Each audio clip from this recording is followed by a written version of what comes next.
സ്വിച്ചിട്ട light കത്തുന്നത് പോലെ government എല്ലാവരെയും കൂട്ടി യോജിപ്പിച്ചുകൊണ്ടുള്ള പുനരധിവാസ പാക്കേജ് പ്രഖ്യാപിക്കും എന്ന് നമ്മൾ പറഞ്ഞിരുന്നു. അതനുസരിച്ച് വിധി വന്ന 4 ദിവസം കൊണ്ട് തന്നെ ആ പാക്കേജ് ഇപ്പോൾ പ്രഖ്യാപിച്ചു കഴിഞ്ഞു.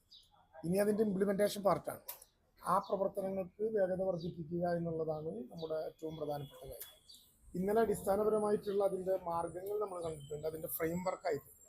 ഇനി ആ ഫ്രെയിം വർക്കിനെ ഭൂമിയിലേക്ക് കൊണ്ടുവരുമ്പോൾ ഉണ്ടാകേണ്ടതും കാണേണ്ടതും മുന്നൊരുക്കങ്ങൾ നടത്തേണ്ടതുമായിട്ടുള്ള ക്ലാരിറ്റി വരുത്തുക എന്നുള്ളതാണ് തുടർന്നുള്ള പ്രശ്നം.